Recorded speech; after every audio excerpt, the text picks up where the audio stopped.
So anyway, I'm happy to help the New York OIG and Hochul's independent investigation and Sarah George and Mulvaney Stanek and the state, whoever's involved in the uncorrupted independent investigation, implicate the judge, let Autumn sit there and lie under oath in that hearing. I'll go. I'm going to file my own restraining order. But there needs to be some warning shots fired across bows. And I think that's kind of what happened today. I remember calling Sarah George's victims advocate number before and leaving a message, and nobody ever got back to me. Today, after I left a message, and they had an outgoing message, if you want to send us an email, and then they rattled off a very long email address, and I didn't have my phone out or any paper ready. I wasn't expecting that. So after I left my voicemail and then called back, they actually answered the phone and had a discussion with me, an affirmative discussion with me, knowing that Homeland Security's listening and BPD's listening and Palantir's listening and all the corrupt actors in New York are listening and Arizona and whatever. I think that was them finally going on the record saying, okay, we're going to go ahead and send us an email and then we'll get back to you as to how we can do victims advocates. Letting me get on the record that all of these bad actors are sending the civilians like Autumn Caton and Becky Burrell and Michael and whoever the lady is from Cambrian Way. And there's actually three suspects at Cambrian Way. There was a guy from Cambrian Way with a dog who was, when I had to call 911 because shots were fired 30, 40 feet behind me on the damn trail. I mean, he was just right inside the trail. He knew there was a church right there. Was he firing at me? And then the police roll up and they're kind of acting like they damn sure didn't handle that properly. Then I see him here. He pulls up in his car here, and I see him walking his dog in that dog park in front of Cambrian Way. Then the guy the other day, after the bus driver threatened me, we're not going nowhere till you close that umbrella. And then some guy claiming to be a state trooper's son starts shooting his mouth off and harassing and gaslighting me and calling me crazy. He gets off. He apparently lives there. Probably someplace where they're getting a whole lot of people nice. I know they got Jim, the drug dealer Jim, a nice apartment there. He ended up losing it, getting raided by the DEA. But anyway, yeah, I'm happy to keep helping you. I'm excited, but I just have to have certain things in place because the cancer's too far advanced for me not to have a safe place to lay my head. Whether I don't necessarily have to be at the camp. I mean, if Sarah George's victims advocates say, I'm going to get you a hotel my damn self, I'm going to call economic services and tell them they're to get you a domestic violence hotel room, and I'll be acting as your liaison victims advocate since Steps won't do it and nobody else will do it. My guess is don't think for 1 minute that the fuckery's going to stop. What they're going to do is they're going to kill Autumn, they're going to kill Becky, they're going to kill Michael, they're going to kill every one of these people, and they're going to bring in a whole new battalion of people to drop Bernie Sanders' name, Sarah George's name, whoever, Mulvaney Stanek, like the park ranger and his friend Janelle did. It's not going to stop. I'll go ahead and file my restraining order and against both judges and list all of these people from GMT and all the aforementioned people, and let's not forget the guy that works at City Hall that is on video coming on to me, and he's probably on God knows how many video every night out there stalking homeless women who are probably addicts, I got 3 victims to come forward just to me, and then they end up also saying that they're snitches for basically rolled on the guy from Howard Center with the beard and the mustache, gray beard. I used to be a cop, and she said that he said he used to be a cop, and he told me I'm friends with cops, and he also refused to make proper victims services referrals. And then the other ones for who dropped Dr. Lincoln's name. Some are patients, and one was LCSW Gina that they had at Champlain Inn, which is another issue. They got all these undercovers getting paid good money working for Cronin and Piper and Alan Dershowitz and whoever, getting thousands of dollars. Daryl Galloway, they'll kill him. And they're taking up beds from homeless people. They had 3 or 4 of them in Travel Lodge. They had 3 or 4 of them, including Stephanie, Bill Kinnear, Daryl Galloway, Mike, white guy, at Champlain Inn, who answered to Heather Bush and Kevin Pounds and the other property manager there. I don't remember his name, Mike or whatever his name was. So I'm happy to go into a hotel and get all my stuff into a hotel and get that camp cleaned up. That doesn't mean I won't be out there. Doesn't mean I won't sleep out there. Because the raccoons show up, but I don't necessarily have to be out there every night either. But yeah, I just need I need secure communications, because a lot of the stuff that I have to email to you guys, even though it's going to Bernie and Becca Ballant and Lainey Stanek and the lady at Kuzi, because they can monitor my emails, I have to put out a whole lot of misinformation. I have to defend people who are guilty. I have to go after people who are potentially innocent. A lot of these snitches they turn out are under duress. And that's what I've been doing. Is I waited a long time to go after Autumn and Becky and Michael, because I needed to make sure that if it wasn't true, they could, even if it was true, they're supposed to be my best friends going out of their way to help me. Okay, why are you getting so defensive and attacking me and calling me crazy? Why aren't you having a face-to-face conversation going, oh no, it's not like that at all. Heather, I'm sorry, oh no, they get all defensive. Oh, you're crazy. This is some crazy shit. And I'm coming after you. And yeah, I rattled their cage on purpose. I wanted to see, are you sincere? I knew they weren't sincere.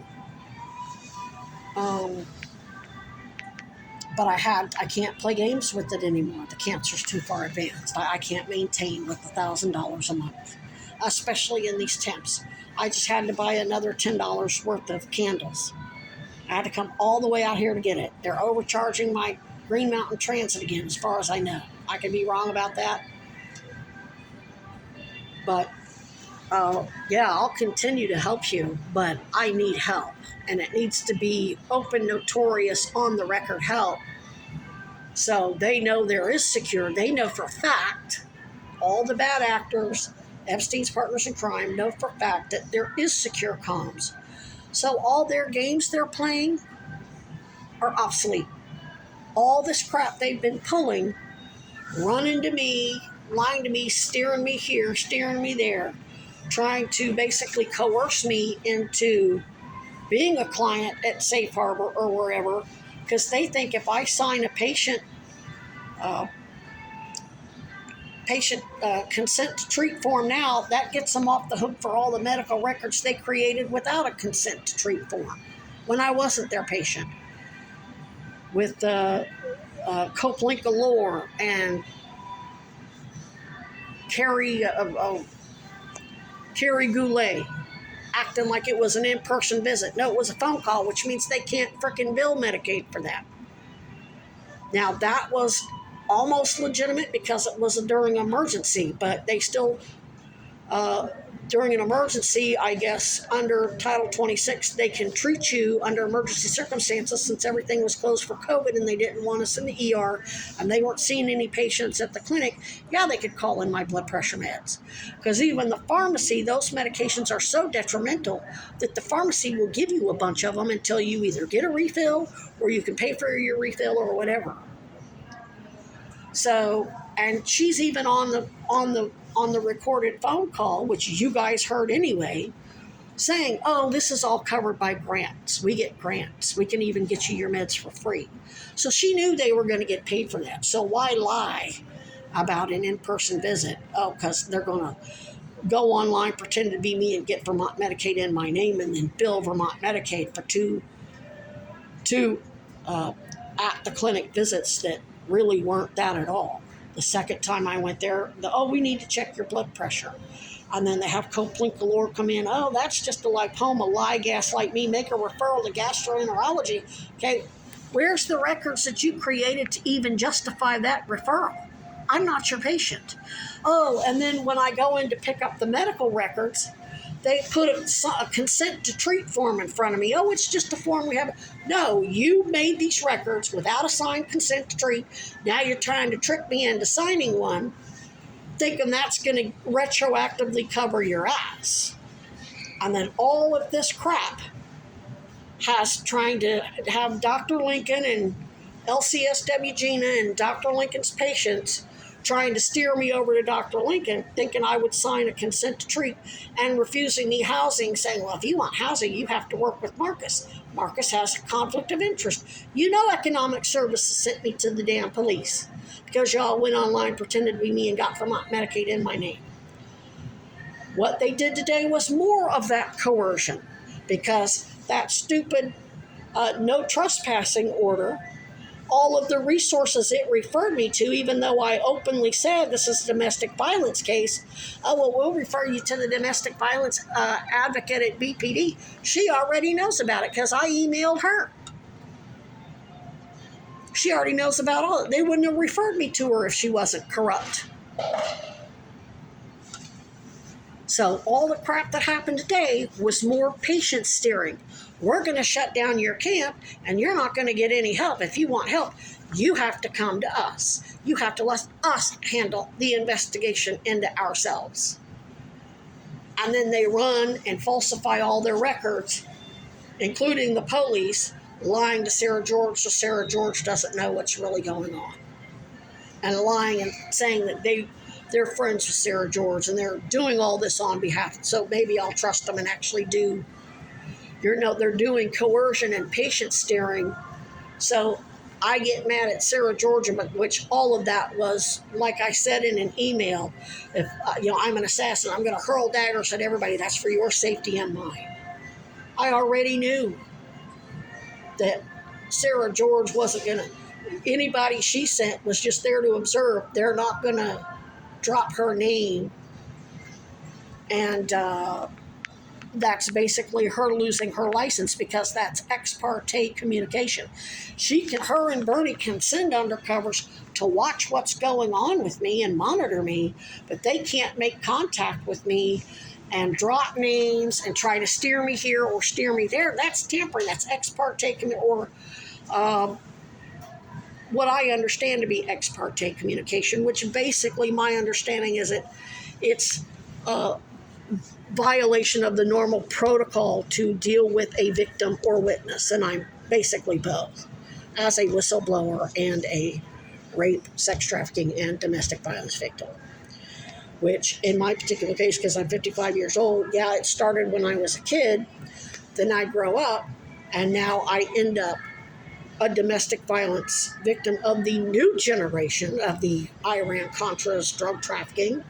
That isn't just street drugs, it's also DEA drug diversion with big pharma in the hospitals, according to the DEA drug supervisors in Kansas City, Missouri, and St. Louis, that said when doctors were falsifying medical records and writing for narcotics, for what they know is cancer, but falsify the records and say it's chronic back pain, and then don't treat the cancer and keep giving you more and more narcotics and letting you get worse and worse. So every time you come into the ER, they're not treating your cancer. Now you need Dilaudid for heart attacks, and now you need heavy narcotics to go under for anesthesia for surgery. That's drug diversion because they didn't treat the cancer in the first place. Plus, they wrote for a whole shit ton of narcotics and falsified the records as to what the pain was really for. They hid the fact that it was cancer. Okay, if it's cancer, treat the cancer so she don't need the drugs no more. So they unbundled it into a whole bunch of bogus chronic issues that I don't have. And their favorite was chronic back pain. And yeah, your back hurts. When the uterus swells up and approaches that sciatic nerve, hell, sometimes you can't walk. But it's not a spinal issue. It's not an orthopedic issue. It's a GYN oncology issue. And so they hid that. And I even have Beth Sweeney on record making me lift up my shirt and pull down my sweatpants. She goes, there's swelling back there. That's not your back. That's your uterus. There's uterine swelling. That's why you can't walk. So they can't. So why University of Vermont and all these bumheads are still trying to act like I don't have cancer when I got 20 doctors saying I do have it, and they got those records from those hospitals that say I do, that proves that I do. I mean, the level of boneheaded stupidity crap that goes, we're impersonating progressive law enforcement on behalf of corrupt federal, state, and local law enforcement. Who's that stupid? You can't even make that shit up. But anyway, yeah, I just need to confer with the victim's advocate at Sarah George's office, since they're pretending to work for her anyway. And they're bragging about working for Cuomo and